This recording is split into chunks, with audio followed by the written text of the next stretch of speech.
Hi, gangs. This is Coach Jay with Full Circle Coaching Consulting. Welcome to our group call today. And the name of this could have been Crucial Conversations, but I feel like the better human being to lead a crucial conversations phone call will be Coach Frazier. So I will bug Coach Frazier to do a follow-up on this. This tends to be one of the things that I get bothered to do. Asked to do, role play, difficult conversations. One of my clients out in the East Coast sends me a message once in a while, WWJD, what would Jay do? And I think that what he's looking for is, what would you say in this situation? Or what have you said in this situation? So I just want to cover a couple strategies, and hopefully we've got a couple participants here who will just give me some stuff off the cuff, really put me on the spot, because the idea behind this is to become as prepared as possible for as many random situations as possible so that you can 100% own what the other human being is going to say. Think of every sentence you've ever said. You never go into a sentence knowing how it's going to end, but you're educated enough with English to have an idea and to articulate it to other human beings and for them to understand it and for them to integrate it into their life, right? So having some basic sentences that when you're put in a scenario, you know what to say and how to pump the brakes and how to catch your breath so that you can respond intelligently and effectively is just something that takes practice. But when you're consistent with it, and if somebody reminds you about it enough times, you can move through it with elegance and grace. So from a chiropractic perspective, I did some videos. So if you don't subscribe to our YouTube page, please go out and find our Full Circle YouTube page. There's a whole bunch of conversations that I've already put out there on our YouTube page. And I don't want to reinvent the wheel if you've seen some of those. AJ, I know that you've seen some of those already. So I know most of my one-on-one clients have seen those already. But the group clients, if you haven't seen those, please go out and find those. I think they're called Difficult Conversations. I cover 2 different topics in each one of those YouTube videos. One of the most common things, I will never forget this woman named Lucretia. She was my first great teacher. Remember, every negative or challenging event happens to us. It happens to us for a reason. I was in an associateship in Chicago. I rub my head thinking about it a little bit right now, like the anxiety, the stress. Her name was Lucretia, and I was in suburban Illinois, and she liked to be adjusted with an integrator, which is like an activator, at L5, right in the middle with just one click on the same setting with the right torque. And there was like something like, if you didn't get that torque right with this integrator or be on the exact right setting or the exact right spot, like Lucretia's day wasn't happy. Now, I will leave it up to you to just ascertain whether somebody can actually feel that or not and figure that out. But I remember the next day, Lucretia comes into the office and she sticks her finger at me and she's got like the nastiest scowl on her face. And it probably wasn't that bad, but like in my mind, it was like this wicked witch like poking me right in my chest. She goes, "I'm so much worse. You did this to me." And I remember thinking like, oh, I've just been assaulted. I've been physically and verbally assaulted. I'll never be the same. She's like, "What did you do?" And I just, instead of going into like, all right, Lucretia, so let's talk a little bit about what happened and when you experienced it. But instead of getting into a whole bunch of questions, I just went, I was like, oh my God. So I remember I went home that night to my wife, she's not my wife at the time, but Christina, who was my fiance at the time, I remember saying, oh my God, here's what happened. I don't know what to do. Thank God I was an associate. Thank God I could learn on somebody else's dime and it wasn't a paying client in my practice now. But I've had almost the exact same conversation and multiple times. And I feel like I know exactly what to say, even though like I don't know exactly what to say. So instead of stammering your way through it, what I would have done with Lucretia now was first of all pump the brakes and say, okay, Lucretia, just tell me exactly what happened. Like you left the office, tell me in your words, walk me through exactly what happened. So if you are ever uncertain what to say, the most important thing that I can tell you is ask for a reframe, ask for a refresh, or ask her to repeat back. So I don't know, this is the thing, the 3 hours, but it works for me. It also works for me in my marriage, by the way. Like how many crucial, difficult conversations have you had in your marriage? So my wife and I have an agreement that one of our core values of our marriage is the ability to reframe to the other person or ask for a reframe. Hey, sweetheart, so that didn't feel loving or respectful or kind. Do you mind rephrasing that or repeating that another way? Because it just didn't feel spot on. And that way you're saying like, hey, like this is on me. Like I interpreted this wrong. I want to make sure that I'm getting this 100% right. So ask for a repeat or a rephrase. So in this particular case, I would have loved for Lucretia to have done something like, hey, yeah, so I left the office and immediately I was in spasm, or I couldn't even tell you what happened with her. I just went into stammering mode and I said, well, why don't we get you on the table and just start getting you adjusted? I may have actually like put it on the table and then went and got the principal lead doc to go and take over for me and try to fix this. But it's happened enough times where I will always ask for them to repeat it, because usually because they just want to get it. They want to get it out. They want to get it to you and they want to unload everything that's happening and it's your fault. If you ask for a repeat, now that they've got it out, it gives them a chance to cool off. For you then to take what they've told you. Do either one of you guys have, can you give me just a random event or something that's happened? Just give me something cold to work with. How about a father coming in to report? Mom brings in the kid, and Wait, hold on. AJ, yeah. we role play this a little bit. So you Sure. you just give me, I'm the doctor, you're the patient. Yeah, sure. Okay, so let's go. Let's roll with this. Well, let's say I'm the father of the patient. Okay. Okay, so I get everything that you're talking to me about from the report about what's going wrong with my kid, but I just don't think, I mean, this is all my wife's doing. I don't think that chiropractic is the solution for my child. So are you getting results thus far? What changes have you noticed thus far, Mr. Jones? I mean, I haven't really been paying too much attention to what my child is experiencing, but I mean, based on my experiences with chiropractic in the past, I just don't think that this is a solution for them. Okay, and remind me how many adjustments we've had? Probably 2 by now.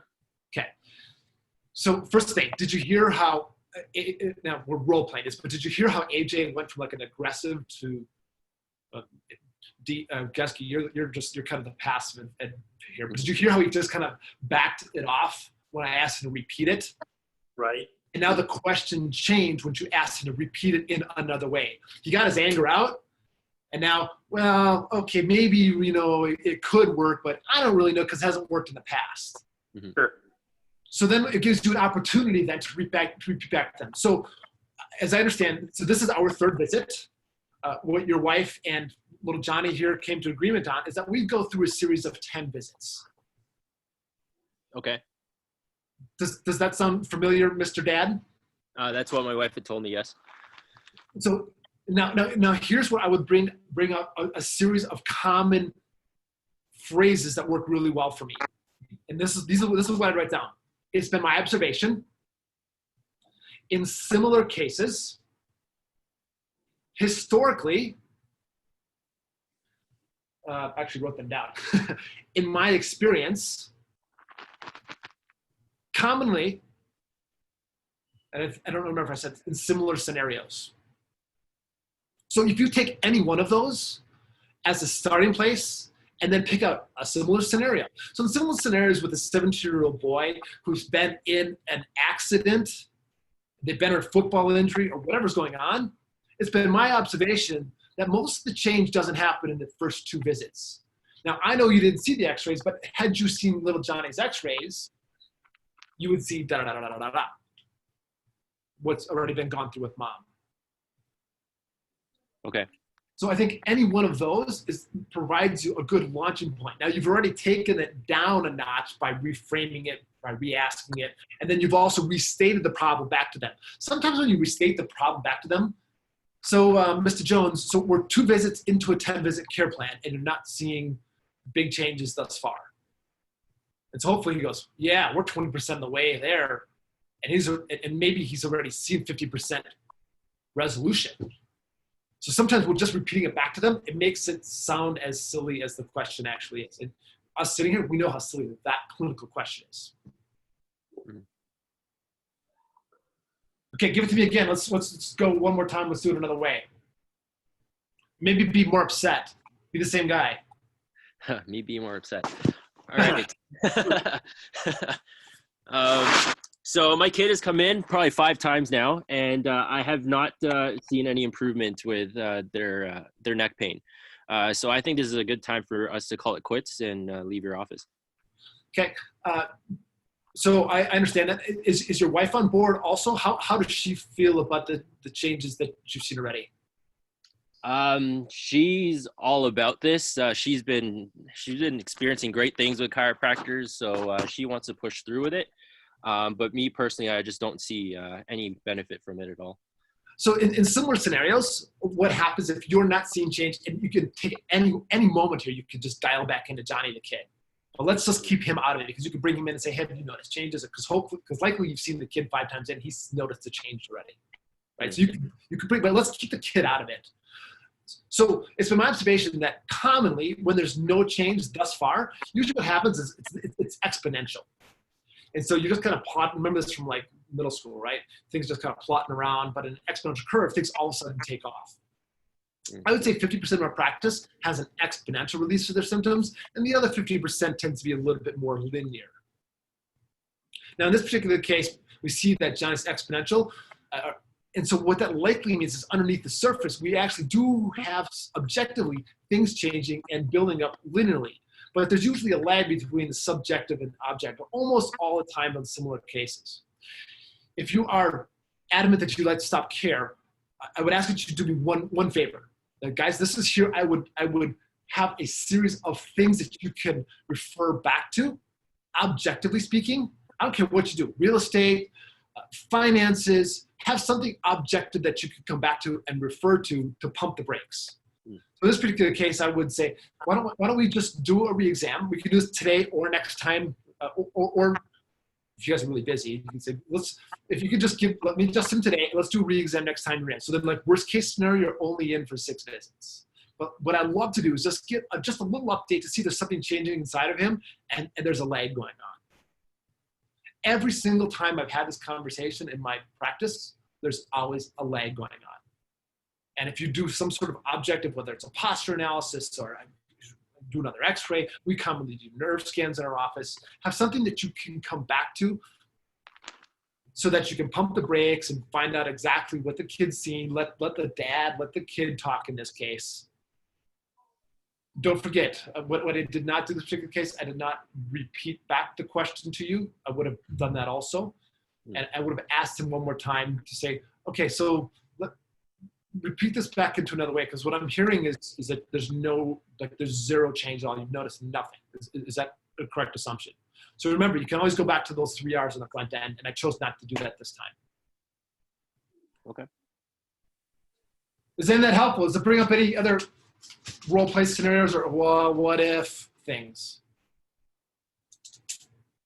Glad you guys are here. I would have done this all myself, but with humans actually give me something. And hopefully I don't sound like a bumbling idiot. That's the goal.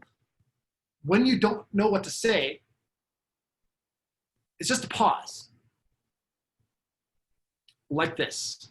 It's just a little bit uncomfortable to pause if you don't know what to say, but it's a whole lot better than, well, you don't need to fill the space. Just take a moment. Do something, move your hands, move your head. It's okay to do that stuff. This is communication also. Don't forget about the nonverbal aspect of it. Be okay with the pause. Because you have got their attention and they will know that you're listening with pause. You guys just feel like yourself, like, what's he gonna say? Why is he kind of pausing like this? Let's do it up to you. So don't forget the pauses also. Do you want to go back to the client who's coming in who doesn't want to reevaluate the client relationship? We've gotten this quite a bit. And AJ, I think you actually may have been the one who brought this up also, the client who wants to leave for whatever reason. And what if you are in we've got a group of humans who also are working with finances. And so what you can do is you can actually go back and you can actually pull up historical data on the stock market if somebody's nervous about, hey, I just had an alert on my phone, and like apparently the US is at war with Iran and Iraq at the same time right now. So the Dow futures are down, and everyone's going crazy, and everybody who's got a financial advisor is going to be calling their financial advisor and saying, do I cut bait now? So that would be a great time to, first of all, never, ever, ever hand out any of these questions on text or email. Please just, I repeat your name. You solemnly swear I will never have a difficult, crucial conversation on email or text ever, especially with my wife. By the way, if you ever want to have a crucial conversation with your wife, the best thing that I have found, if you tend to be a little bit verbose, like I've been accused of on occasion, hey, Dr. John, is to go ahead and I use this app called, what's it called? I just had a brain fart here, Marco Polo. Because that way I could download an entire thought to my wife and she is like forced to listen to it. But Marco Polo is a great app for your friends or even family if you want to communicate with them. You sometimes don't feel like you can get your point across all the way. Okay, are those suggestions helpful? Yes. Yep. We've got fresh meat here. John, Dr. John, I'm hopeful. Can you hear me, Dr. John? Just give me a thumbs up if you can. And you're muted. I would love it if you have a difficult conversation for me to role play cold turkey. Any client conversation or anything that you've done, just give me a. All right. Okay. Yep, go ahead. All right. So Got one? Yeah. So Doc, my pain only comes at night when I'm sleeping in bed and I wake up and the pain's waking me up in the morning, and Wait, hold on. Don't give it away yet. Okay. If you're going to give me a change of a symptom, give me a starting place. So at least like I have like so don't make me go, give me a frame of reference for where this patient started if you're going to give me a clinical thing. Severe low back pain, waking her up in the middle of the night, can't shift. That's what you came in for, severe low back pain at night. Correct.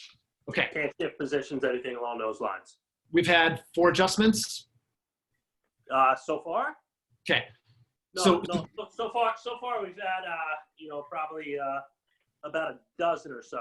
Okay, so let's call this a midterm client, not somebody who's just brand new, not a long-term client. Because once you guys get through like the early bumps and even like the really building the trust with them, the long-term client, they're not going anywhere. So this is good. So this is a midterm client who's probably seen some changes. But yeah, she's solid. She's solid. She was doing 3 times a week, doing PT in between. And now we're at 12 visits today. Yeah. So I gave her the whole, should I still be doing PT, Doc? Is this too much? Gave her the whole, fire hose versus garden hose. Okay. So give me we'll explain fire hose and garden hose. I'm good to see my analogy still used there. Give me the cold role play now. So, cause I just needed a frame of reference when it's a clinical piece, because it's nice to come back to some clinical pieces. Okay, so Doc, I went away family vacation. I did, I did really well. Pain wasn't waking me up at night. Travel didn't bother me at all. I got back into the gym, did my F45, kind of like CrossFit. Yep. And all of a sudden, that night, boom, it's right back again. Okay. What am I supposed to do? Am I not working out for the rest of my life? Yep. You just it's terminal. We're done. you can inject humor. You have to know your patient. I did. An absolute great opportunity for you to inject humor. But you have to know that person, because humor's not always going to work. But if you can just, but there's a case. If you can make it sound silly, yeah, it's terminal. Okay, we're done. If you can bring some of that in, fantastic.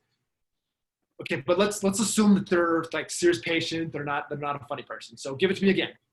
Change it. Okay, Doc. Make it new to me. So I went back, hit the gym, tried to do my F45. Did it yesterday, last night.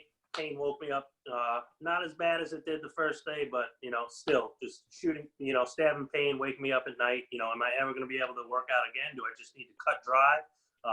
What am I doing? So let's go back to when this started, because for for most people at this point in time, to have made it through being locked in one of those little flying sardine boxes back and forth, to have made it through that without any pain, I think most people can put their hands up and say that that's a victory. So walk me through a little bit of what happened at the gym, because something is different or other for you to have made it this far subjectively, to feel this much better, and to have gone through, like, again, that like compression in the airplane, and the travel and stress that comes with that, being on a strange bed and strange pillow. So it in similar situations, there's usually something that happened, and we just didn't realize it. So walk me through a little bit about what happened, like at the gym or whatever. So get them talking, Drew, would be my first piece. Yep.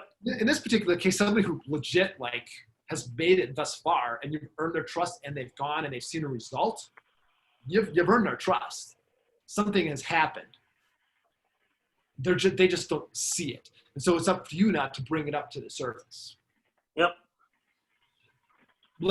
So now let's flip shoes. Nothing happened. It was the same workout, the same thing that I've always done. Because that would be a little bit challenging. Like I didn't do anything different. Right. Okay, so then let's look at this. So let's go into commonly what causes pain in your life, or subluxation, or misalignment, whatever the word you use is. So let's look at the thoughts, the traumas, and the toxins. So we have a tendency to focus on just one thing. In this particular case, we have a tendency to just focus on the trauma, the event that happened. Is there any new traumas or thoughts or toxins that could have been coming up recent? No. Okay. And the only thing that has happened in addition to working out is again, travel. So I have two thoughts here. In similar situations, there can be a delay from the travel that has happened before, and it's just taken its time to manifest. And it could be that the straw that broke the camel's back is just that you went and you worked out. So my advice would be this: it's just pump the brakes a little bit on the workout routine. Let's get you just today, and then let's set an appointment for the end of the week. And this is, guys, this is another one that I frequently use. If it's not 50% better by, let's have another conversation.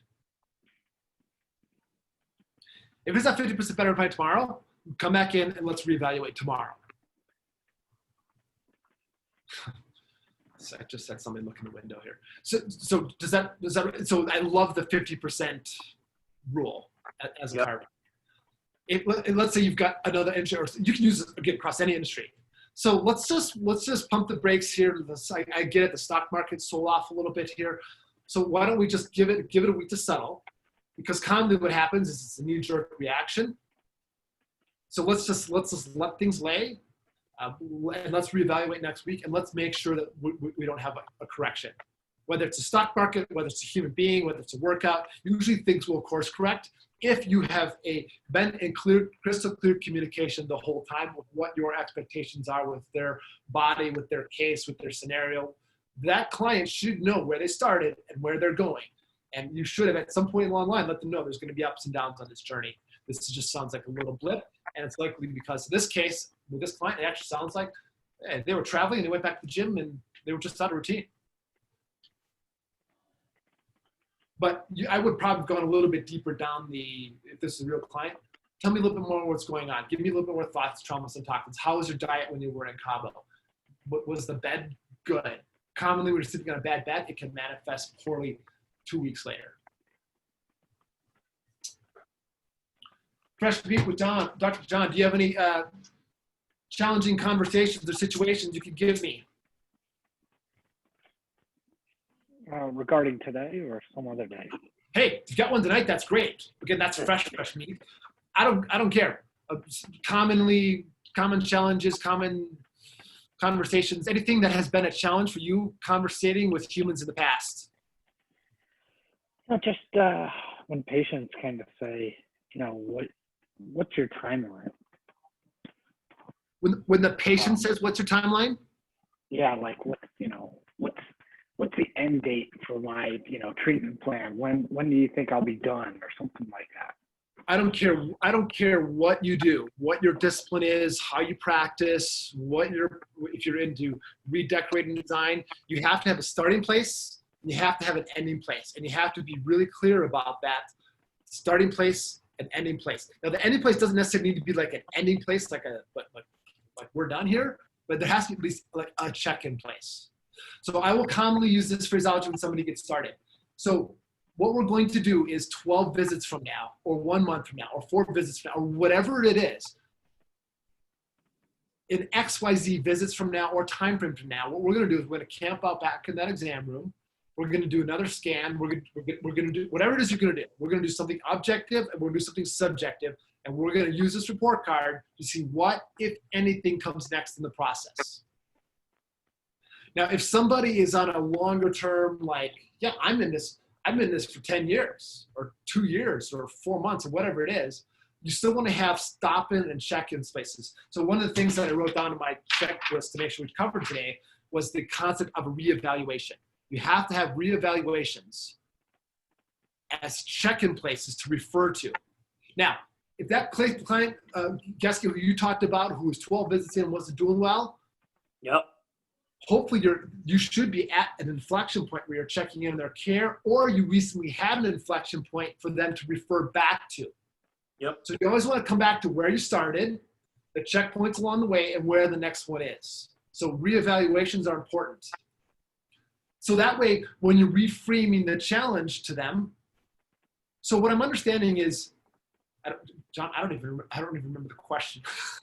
What's the end point, are you saying? What's the end point? So when you are rephrasing to the client, okay, so here's where we started, and here's what you committed to, and we're at this point on the way. Does that seem familiar? Do you remember that conversation? You typically use what, NDIs or ostrocies? Yeah, whatever. I don't care what it is. Like if it's a nerve scan, an NDI, an oswestry. Again, if you're involved in the market, you just look back and look at historical relevance, whether it's 6 months or a year or 10 years, and you have to be clear. What is their goal? So this goes back to the very, very first assignment that everybody in Full Circle has done. John, you'll get there. All the new clients who are watching this on record will get there. You have to know what your core values are, and you have to have an idea of what their core values are also. So anytime you're doing an intake, whether it's clinical or like who's the customer or who's the client, what are they valuing out of their relationship? What do they want to get out of this relationship? Is it just pain relief? Is it a lifestyle where they can have kids? We've had people come in and want to pee. Somebody, my friend who works for Morgan Stanley, what he says is sometimes like his clients, they don't even care about the money. They just want somebody to talk to. Tom will tell you the story of this woman. She didn't care about her adjustments. The reason she came in every week and she paid her $64 was for a hug. So, all right, you give her the hug and you deliver the goods and you do what you know how to do and you make sure to meet her on her level. So in terms of the time frame, got to know what their time frame is. That starts on day 1 and that starts a lot with the steps along the way. Good question. Give me more. I'm just chiming in today. That's perfect. I want to be put in the spot. So here's one that we get frequently. I don't care what you do. My XYZ told me that what you do isn't right for me. Now that could be in chiropractic, my medical doctor. If you're in financial industry, my friend told me that I could do this on my own and I don't need a fiduciary. So anytime you get my XYZ told me that I don't need you, that's a really good one also. So here's my common response to that. So can you tell me a little bit more about what precipitated this conversation? So again, pump the brakes, ask them to reframe it. So you're re-asking for them so they've unloaded on you. Ask them to reframe it, take it down a notch. Well, I didn't see my medical doctor and I went in to go talk to him about some asthma issues that I've had. And I told him about my neck pain and he told me that chiropractors never help with neck pain. Oh, so you went into an allergy specialist and he's telling you not to go to a chiropractor for neck pain. So now they've heard themselves say, I went in for nasal stuff, but I went in for apples and I got cucumbers. So sometimes it's helpful to have just that piece of it. Yeah. But what I love in my XYZ person who not come see you is say, look, here's my card. And on the back of my card, I will write my personal phone number. I would love to have a conversation with a human being about why this is not right for you, and potentially why this could actually be even right for them. So I love that personal piece of saying, your certainty must always outweigh your client's doubt that what you're doing is the right thing for them. I have John DeMartini to thank for that one. Your certainty must always outweigh your client's doubt. So if my person told me not to come see you, let's talk a little bit more about what this person does and what their specialty is. For the chiropractic piece, my medical doctor told me not to come see you for neck pain. So did they look at your x-rays and see that? No, they didn't even ask for my x-rays. Well, it seems a little silly to me, frankly, that they would be making a clinical decision about your spine without actually looking at your spine. Did they do orthopedic tests? Oh, no, they didn't do orthopedic tests. So are they basing this on like past history with like their aunt who didn't have a great experience with chiropractic? Because I'll tell you this, look, chiropractic's not for everybody. Having a fiduciary is not for everybody. Having a real estate agent is not for everybody. I don't care about everybody. I care about this relationship with you. So I want to get this right by you. And in my experience with similar cases, it's been my observation historically, any one of those is a great tie-off and ending piece. I heard that was nice to get that. Okay, I don't have anything else to cover unless you guys have any other role-playing or questions that you specifically want to ask me around this. Oh, I do have one more thing I want to cover, actually. I have somebody in the authenticity pool posted this. This was back a couple weeks ago, December 18th. One of the things that we do in our office every time is to make a first call home. I don't care what you do. You've got a new client who comes in, it should be standard protocol to always call and touch base with them at an appropriate amount of time. Sitting in front of my desk on my first calls. These were my report of findings this afternoon. Those are my first calls. I'm not going to make a first call at 7 o'clock at night. That is not appropriate with what my clients expect because we're a family office. But I sure am going to touch base with Quentin, Teresa. That was an interesting case. Justin and Henry tomorrow. At an appropriate time, call and check in. Hey, just want to call and see if you have any questions. Nobody ever expects a follow-up from their doctor. Nobody ever does it, but they're always impressed when you do. So this was the post. What I wrote, I will overhear, I love it when I hear as the client hangs up something like, I love it when a doctor calls and follows up. This is a commitment level. The conversation that I got from somebody just below that, because I think Mark's going to watch this later, I definitely like the intent and the sentiment. My concern though, is when a new patient, client, interprets the call as your concern didn't go well or the lack of confidence in the process. So you want to make sure, first of all, energetically that your confidence is there and that you are calling because your confidence must outweigh their doubt. When you make that phone call, hi, this is Dr. Jett, New Leaf Chiropractic. Just want to call and see how you responded for the first adjustment. I don't imagine you have any questions, but if you do, just know that my personal phone number is on the voicemail. Please call, text if you have any questions at all. Because you are saying you're making yourself personally available, any doubt that they've got that you were just calling out of a courtesy, that there's no concern, should be erased because you put your personal stamp on that thing. And if your personal number isn't on the voicemail for whatever reason, hey, this is Dr. New Leaf Chiropractic, give me your spiel. If you have any questions, I'm calling from the office right now, but my personal number is 804-366-5461. Don't hesitate to call or text. If you have any questions at all, I sure do appreciate the trust in you, in your family, and we do not take it lightly, so I sure do appreciate that. So that's how I word a first call, and that's, Mark, when you watch us later on, that's how I take that piece out about certainty. If you guys don't have any questions or any other challenges, I'm going to sign off for the night. Questions, comments, concerns? One more. AJ, beautiful. Is it Yeah. Fresh meat? Everything we've been talking about is patient not seeing any results. So something that we both talked about one-on-one was having a patient who brings in the wrong energy into your office and you don't think that they would be a good fit going forward. How do you have that conversation with the patient? John, do you want to handle this? Because I think you and I actually covered this bit today.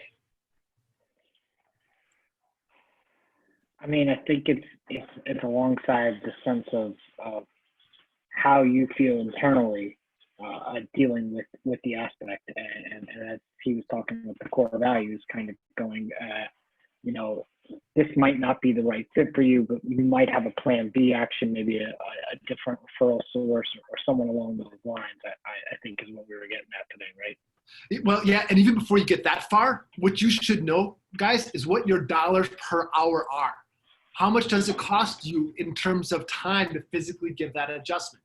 So once you know your dollars per hour and you know what that client's bringing in, so can you love this patient for 5 minutes of work and $64? Do you love her that much? Or is the energy just that bad that you wouldn't adjust her for $5,000 on the spot? Everybody's got their price. I think almost anybody would probably adjust that AJ for $5,000 on the spot. So we all have our price, right? But within the realm of realistic, like if it's not, and you know what your dollars per hour are, and you know what they bring to the table, and you're like, it's just not worth it for me, and it's still the wrong energy, then we start having that then you have to start having that difficult conversation of saying something along the lines of this. Look, Teresa, I want to first of all thank you for the trust that you've given me. Nothing will make my day more than the results that we've gotten in this office. So my business is built on two things: relationships with human beings and results. And I really want to make sure that we get this relationship right, because I'm afraid that the results aren't working quite like I expect right now. Would you agree that you probably could/should be further down this road by now? Yes. So, well, thank you for that. I was actually pausing for a thought with it. But would you actually see how powerful the pause is? And you can't see me also, AJ, or maybe you can see me. I can, yeah. But that pause is so powerful. So you would agree that we're not getting the results. So what I'd love to do, Dr. Jim, who is actually a fantastic human being, does things a little bit different than I do. And again, I want to make sure, and I value Jim's relationship and I value this relationship deeply, but I think that the result will be different if you go to see him and we can take your x-rays and you can go and consult him, and I'll make sure I'll give him a ring and that he takes care of the initial consultation on my dime. Does that sound like that's an appropriate fit for you moving forward? Cool. Would she have said yes to that, AJ, or would she have said no? So in that scenario, she said no. She said no, and she still wanted to stay with you? Yeah. And the energy's still off there for her? Huge, yeah. And why is the energy off still? No, I mean, I've managed to send her off. But she was adamant about staying. But I told her that, okay. I mean. So yeah. She's adamant about staying. So if she says, no, I really want to give this a go still, say, what you've started to sign the paperwork, right? But she doesn't want to capitulate right there. She's too proud or she's too whatever to sign off. So read the tea leaves. She's out, but she doesn't want to go right now. Okay. And she's already energetically out, but she's physically still going to be there. I bet she came for what, 1-2 more visits? She came back for one more after that, yeah. And that was it. Yeah. Yeah. She wanted to be the winner, AJ. Be clear. So you've signed the paperwork. She's gone. She just wanted to like do it on her terms. She didn't want to do it on yours. Mm-hmm. That was all. She wanted to break up with you. It's not me. It's you, baby. She didn't want to hear that. She wanted to say, hey, this is on me and not on you. And that may have been a point of respect for you so that you didn't feel like a failure. She was actually probably loving you more than you were giving her credit for. Right.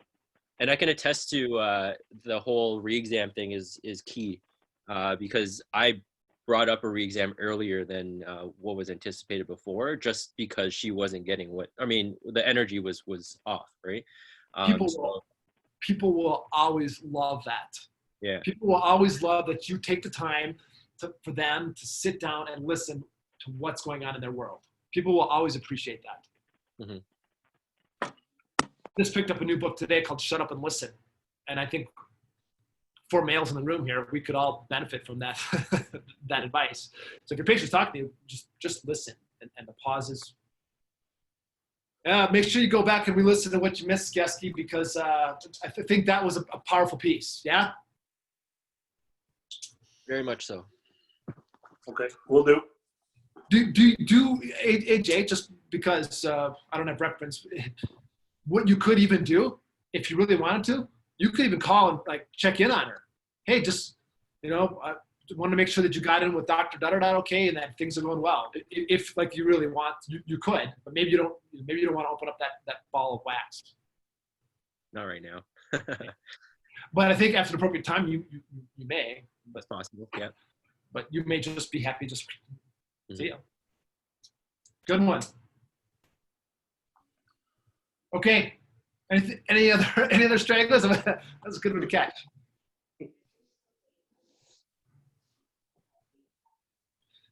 You going picking apples there later, Geske? Looks like you got some apple baskets on the wall there. Fuck, I don't know. My wife staging crap. I don't know, man. Send me a bushel, would you? Hey, love and appreciate all of you gentlemen for playing 100% today. They'll be putting you on the spot. Love and appreciate everyone in our Full Circle tribe if you're watching this live. Next week, I have the call next week. So if you guys think of something for next week, please email, post something in the off pool. I'm happy to do a follow-up. Hey, this happened last week. Can we talk about this before I get into the next call? I don't even know what I'm covering next week. I think I'm covering a team piece next week. But like a team, like the people whom you work with. So, but again, I'm happy to cover another one of these pieces because this seems to be the most recurring theme in my one-on-one calls. Hey, have a great night. All right, appreciate you, Jay. Go Tigers. Yep. The right ones. Well, I said they're both Tigers. Go Tigers. Go Tigers.